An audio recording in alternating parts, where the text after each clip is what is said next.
Hello students, welcome. आज का हमारा टॉपिक है effect of dilution on conductivity and molar conductivity of electrolytic solution. ठीक है, तो सबसे पहले कंडक्टिविटी। ठीक है, कंडक्टिविटी इसको हम क्या कहेंगे? कंडक्टिविटी मतलब क्या होता है? It is the electrolytic conduction of unit volume of solution. ठीक है, मान लेते हैं कि 1 क्यूबिक सेंटीमीटर वॉल्यूम है, तो उसका जो इलेक्ट्रोलिटिक कंडक्शन होगा उसी को हम कंडक्टिविटी कहेंगे। ठीक है, सो कंडक्टिविटी मतलब क्या हो गया? Electrolytic conduction of unit volume of solution. अब इस यूनिट वॉल्यूम ऑफ सॉल्यूशंस में जो नंबर ऑफ आयंस प्रेजेंट होंगे उसी से हमें क्या मिलेगी? कंडक्टिविटी मिलेगी। ओके, मोलर कंडक्टिविटी हम किसे कहते हैं? Molar conductivity. ठीक है, मोलर कंडक्टिविटी का मतलब क्या होता है? It is the electrolytic conduction of solutions containing 1 mole of electrolyte. ठीक है, मतलब इसको हम क्या कहेंगे? It is the electrolytic conduction. ठीक है, electrolytic conduction of solution containing 1 mole of electrolyte. ठीक है, वॉल्यूम उसका कुछ भी हो सकता है, बट इलेक्ट्रोलाइट उसमें कितना होना चाहिए? 1 मोल होना चाहिए। अब 1 मोल ऑफ इलेक्ट्रोलाइट से जो आयंस बनेंगे उन्हीं सभी आयन से दैट, ठीक है, जो कंडक्टिविटी हमें मिलेगी, इलेक्ट्रोलिटिक कंडक्शन जो मिलेगा उसी को हम मोलर कंडक्टिविटी कहेंगे। सो मोलर कंडक्टिविटी यानी हम ये भी कह सकते हैं कि it is the electrolytic conduction of all ions present in the solution containing 1 moles of electrolyte. Okay, अब हमें क्या पढ़ना है? Effect of dilution on conductivity. ठीक है, तो सबसे पहले effect of dilution on conductivity देखते हैं। Effect of dilution on conductivity. ठीक है, अब क्या होगा कि जैसे ही हम सॉल्यूशन को डाइल्यूटेट करते जाएंगे, ठीक है, तो डाइल्यूटेट करने से क्या होगा कि वहां पर नंबर ऑफ आयंस जो होंगे वो इंक्रीज होंगे डाइल्यूशन होने के बाद। ठीक है, लेकिन नंबर ऑफ आयंस तो इंक्रीज होंगे ही, लेकिन साथ में वॉल्यूम भी इंक्रीज होगा। ओके, डाइल्यूशंस करने के बाद तो होगा क्या कि शुरुआत में जैसे हमने यूनिट वॉल्यूम ऑफ सॉल्यूशंस लिया था, इस यूनिट वॉल्यूम ऑफ सॉल्यूशन में मान लेते कि 1 cm³ ऑफ वॉल्यूम सॉल्यूशन में जितने नंबर ऑफ आयंस प्रेजेंट थे, अब वो नंबर ऑफ आयंस क्या होंगे? कम होंगे। जैसे हम उसका डाइल्यूशन क्या करेंगे? बढ़ाएंगे। मतलब increase in number of ions and increase in dilutions are not proportion, ये प्रोपोर्शनली इंक्रीज नहीं होते। ठीक है, तो डाइल्यूशंस बढ़ाने के बाद क्या होता है कि नंबर ऑफ आयंस तो बढ़ेंगे, लेकिन 1 cm³ वॉल्यूम में जितने नंबर ऑफ आयंस थे, अब डाइल्यूशंस के बाद उसी 1 cm³ ऑफ वॉल्यूम में हम आयंस को देखेंगे तो वो कम होंगे। ठीक है, मतलब after dilution the number of ions per unit volume decreases. ठीक है, यानी जैसे से हम उसको डाइल्यूटेड बनाते जाएंगे, ठीक है, डाइल्यूशंस बढ़ेगा।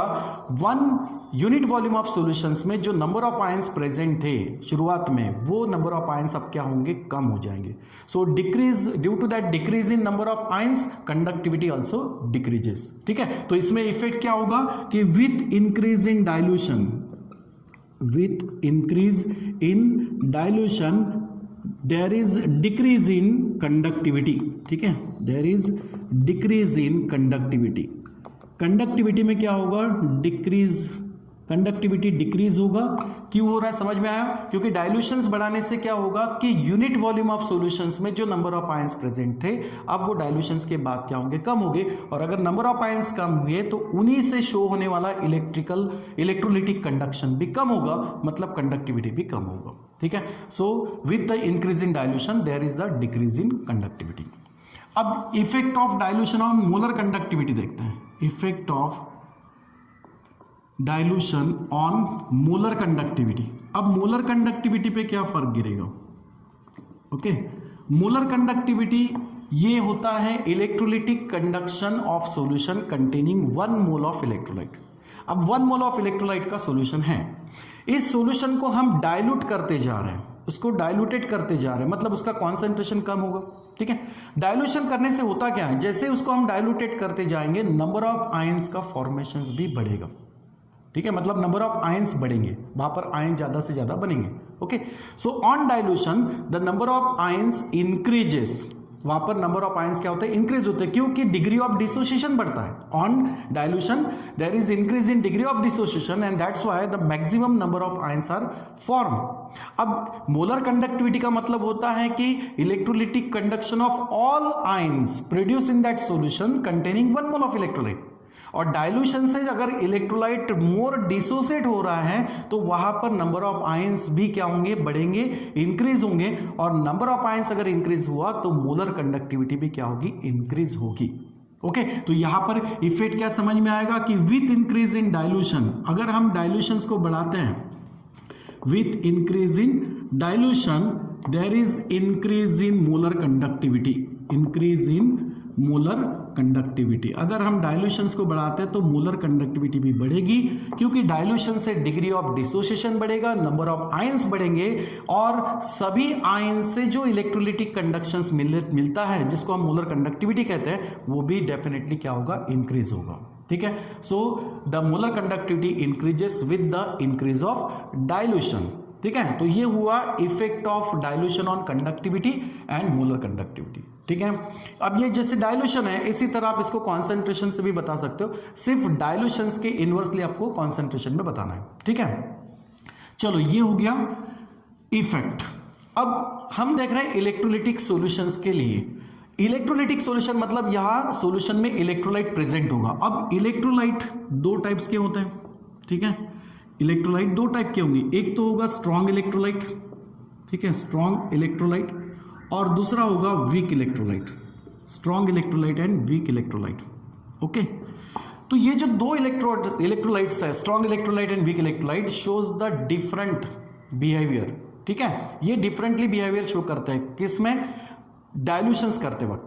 ठीक है, मतलब ये होगा कि इफेक्ट ऑफ डाइल्यूशन ऑन या effect of concentration on strong electrolyte solution and weak electrolyte solutions are different.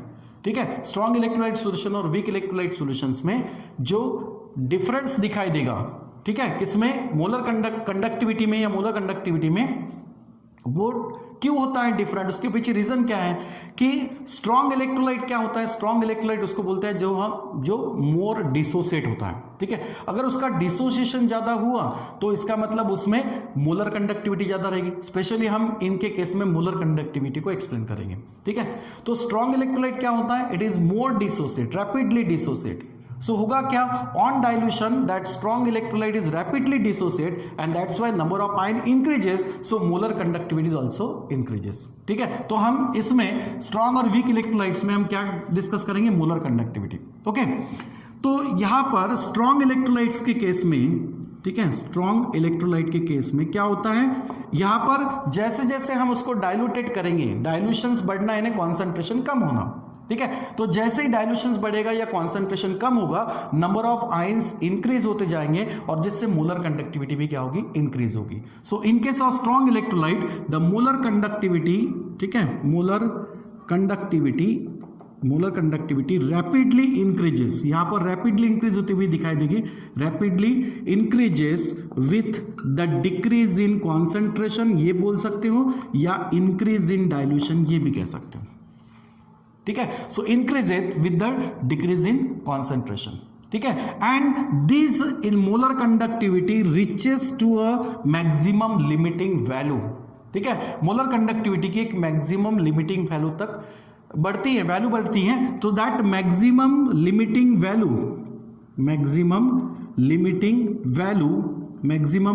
Value of molar conductivity, अब मैं m डॉट c डॉट से बता रहा हूं. ठीक है, so maximum limiting value of molar conductivity of strong electrolyte, okay, reaches for the concentration of 0.001 molar और 0.0001 molar. ठीक है, ये कॉन्सेंट्रेशन सॉल्यूशंस के लिए मोलर कंडक्टिविटी की वैल्यू एक मैक्सिमम लिमिटिंग वैल्यू तक पहुंचती है और उसी मैक्सिमम लिमिटिंग वैल्यूज को हम क्या कहते हैं, that is called as the molar conductivity. उसको हम कहते हैं molar conductivity at zero concentration. ठीक है, एट जीरो कॉन्सेंट्रेशन या फिर और इनफाइनाइट डाइल्यूशन. जीरो कॉन्सेंट्रेशन या उसको हम कहते हैं इनफाइनाइट डाइल्यूशन. ओके तो 0.001 मोलर कॉन्सेंट्रेशन या 0.0001 मोलर कॉन्सेंट्रेशन सॉल्यूशंस के लिए मोलर कंडक्टिविटी की वैल्यू एक मैक्सिमम लिमिटिंग वैल्यू तक पहुंचती है और उसी मैक्सिमम लिमिटिंग वैल्यूज को हम molar conductivity at zero concentration या molar conductivity at infinite dilutions कहते हैं। ओके अब मोलर कंडक्टिविटी को हम वैसे लैम्डा सिंबल से शो कर रहे थे। ओके तो इसी तरह molar conductivity at zero concentration और इनफाइनाइट डाइल्यूशंस को लैम्डा जीरो से बताते हैं। ठीक है समझ में आया। तो ये हुआ effect on molar conductivity of strong electrolyte solutions due to the decrease in due to the dilution. ठीक है डाइल्यूशन से क्या होगा, कॉन्सेंट्रेशन बढ़ेगा कम होगा और उसका मोलर कंडक्टिविटी पे क्या इफेक्ट होगा। अब यही अगर हम वीक इलेक्ट्रोलाइट्स की बात करते हैं तो वीक इलेक्ट्रोलाइट में केस में क्या होगा कि वीक इलेक्ट्रोलाइट बोल रहे हैं यानी वो कम से कम डिसोसिएट होगा। अगर ये डिसोसिएट कम हो रहा है तो इसमें उतने नंबर ऑफ आयंस नहीं बनेंगे, लेकिन शुरुआत में डाइल्यूशन से इसका जो डिग्री ऑफ डिसोसिएशन है वो शुरुआत में बढ़ेगा, यानी नंबर ऑफ आयंस भी इंक्रीज होंगे with increase in dilution. But for that weak electrolyte the molar conductivity is not reaches to the maximum limiting value. लेकिन वीक इलेक्ट्रोलाइट्स के केस में यही molar conductivity maximum limiting value तक नहीं पहुंचती। ठीक है किस कॉन्सेंट्रेशन के लिए, इसी कॉन्सेंट्रेशन के लिए 0.001 मोलर और 0.001 मोलर सॉल्यूशन अगर हम वीक इलेक्ट्रोलाइट्स का भी लेते हैं, but in case of that weak electrolyte for the solution for the concentration of that solution 0.001 और 0.0001 मोलर। ठीक है the molar conductivity is not reaches to the maximum limiting value. ठीक है ये क्या होगा, मैक्सिमम लिमिटिंग वैल्यू तक नहीं पहुंचेगा, मैक्सिमम लिमिटिंग वैल्यू तक नहीं पहुंचता। ठीक है इस तरीके से। अब ये सब ग्राफिकली भी शो होता है, तो कैसे शो हुआ, कोलरॉश ने, ठीक है इसके पहले भी हमने कोलरॉश के बारे में बताया था, एफ कोलरॉश ने क्या किया, नंबर ऑफ एक्सपेरिमेंट परफॉर्म किए और उससे मोलर कंडक्टिविटी को स्टडी किया गया against the concentration of strong and weak electrolyte. So Kohlrausch performed the many experiment on molar conductivity against the concentration, and he found that the molar conductivity reaches to the maximum limiting value for strong electrolyte, but for weak electrolyte this molar conductivity is not reaches to that limiting value or at for infinite dilutions। ठीक है तो उसने क्या किया कि जो experiments perform किए उसमें से एक रिलेशंस उसने बनाया, दैट रिलेशंस इज, ठीक है यफ कोलरॉश जो हैं, ठीक है यफ कोलरॉश ने क्या किया, एक रिलेशन बनाया। ठीक है it gives the relations on number of experiment on performing their number of experiment. The relation is that lambda equals to lambda 0 minus a under root of c। ठीक है यहां पर लैम्डा एन होता है, it is the molar conductivity at any concentration. Lambda 0 का मतलब होता है it is the molar conductivity at only 0 concentration. ठीक है a is the constant and square root of c जो ये c जो लिया है दिस इज द कॉन्सेंट्रेशन। ठीक है तो यहां पर अगर हम 0 कॉन्सेंट्रेशन लेते हैं, मान लो कि हम c की वैल्यू अगर 0 लेते हैं तो at 0 concentration at the value of c if 0 ये कह सकते कि if the concentration equals to 0 then this lambda equals to lambda 0। Okay इसका मतलब क्या हुआ कि मोलर कंडक्टिविटी ही क्या होगी, molar conductivity at infinite dilution, मतलब मैक्सिमम वैल्यू मिलेगी। बट ये मिलता है स्ट्रॉन्ग इलेक्ट्रोलाइट्स के केस में। वीक इलेक्ट्रोलाइट्स के केस में ये पॉसिबल नहीं है क्योंकि वीक इलेक्ट्रोलाइट्स में मैक्सिमम लिमिटिंग वैल्यू तक मोलर कंडक्टिविटी नहीं पहुंचती। ठीक है अब इसको ग्राफिकली कैसे एक्सप्लेन किया गया कि ग्राफिकली ये इस तरह से एक्सप्लेन किया कि मोलर कंडक्टिविटी को लैम्डा को अगर हम अंडर रूट ऑफ c के अगेंस्ट में ग्राफ प्लॉट करते हैं, किसके लिए, स्ट्रॉन्ग इलेक्ट्रोलाइट के लिए और वीक इलेक्ट्रोलाइट के लिए, तो ये ऑब्जर्व हुआ कि स्ट्रॉन्ग इलेक्ट्रोलाइट केस में क्या होता है, ऑन इंक्रीज इन डाइल्यूशन मतलब decrease in concentration the molar conductivity increases. यहां पर मोलर कंडक्टिविटी क्या होती है, इंक्रीज होती हुई दिखाई देती है लीनियरली। ओके किस केस में, for the strong electrolyte. But for weak electrolyte it is observe that the with decrease in concentration the molar conductivity increases but not rapidly and not linearly. Strong electrolyte में तो linear मिल रहा है लेकिन weak electrolyte के case में यही variation जो है वो लीनियर ही नहीं मिलता.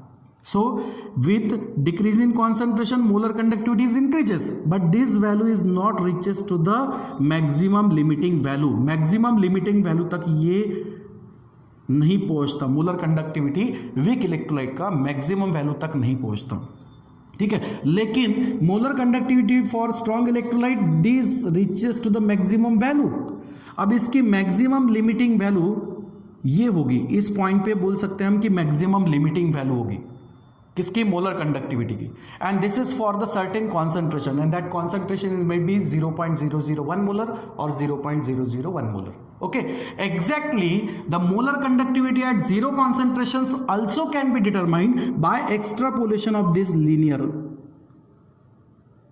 Extrapolation linearly. अगर इस ग्राफ को हम अगर इस तरीके से इसको ज्वाइन करते हैं तो ये जो पॉइंट मिलेगा मोलर कंडक्टिविटी के एक्सिस पर, ये जो पॉइंट मिलेगा इसी को कहेंगे हम molar conductivity at infinite dilution. Okay, so ये ग्राफ क्या सजेस्ट करता है कि with decrease in concentration for the strong electrolyte the molar conductivity is linearly increases, rapidly increases and reaches to the maximum limiting value.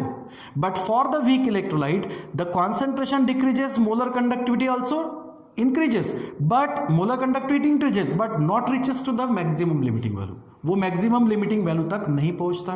ठीक है, और lambda zero की value strong electrolyte से वीक इलेक्ट्रोलाइट के case में क्या होती है? कम होती है, लो होती है. और वैसे भी वो ग्राफ में आपको यहां पर दिखाई नहीं दे रहा है, मतलब मिलता भी नहीं है. ठीक है, तो ये हुआ effect of dilution on conductivity and molar conductivity, और स्पेशली मोलर कंडक्टिविटी का डाइल्यूशंस के साथ में क्या वेरिएशंस होता है जो कि कोलरॉस ने एक्सप्लेन किया एक इक्वेशन से. ठीक है, बट स्पेशली किस लिए? स्ट्रॉन्ग इलेक्ट्रोलाइट और वीक इलेक्ट्रोलाइट्स के लिए हमने देखा मोलर कंडक्टिविटी के लिए. मतलब यहां पर सिर्फ मोलर कंडक्टिविटी हमें एक्सप्लेन करनी है. ओके, तो स्ट्रॉन्ग इलेक्ट्रोलाइट और वीक इलेक्ट्रोलाइट के केस में समझ में आया कि मैक्सिमम लिमिटिंग वैल्यू सिर्फ स्ट्रॉन्ग इलेक्ट्रोलाइट के केस में मिलेगी, वीक इलेक्ट्रोलाइट के केस में maximum limiting value of molar conductivity नहीं मिलता. ठीक है, अब फिर वीक इलेक्ट्रोलाइट्स की मोलर कंडक्टिविटी को एट इनफाइनाइट डाइल्यूशंस हम कैसे कैलकुलेट करें? जबकि यहां तो ग्राफिकल मेथड से भी दिखाई दे रहा है कि वीक इलेक्ट्रोलाइट्स का हम इनफाइनाइट डाइल्यूशंस नहीं निकाल सकते. तो फिर हम वीक इलेक्ट्रोलाइट्स का molar conductivity at infinite dilutions कैसे कैलकुलेट करेंगे? उसके लिए कोलरॉस ने क्या यूज किया ये हम अब नेक्स्ट क्लास में देखेंगे. ठीक है, तो यहां तक हो गया वेरिएशंस ऑफ मोलर कंडक्टिविटी और effect of dilutions on conductivity and molar conductivity of electrolytic solution.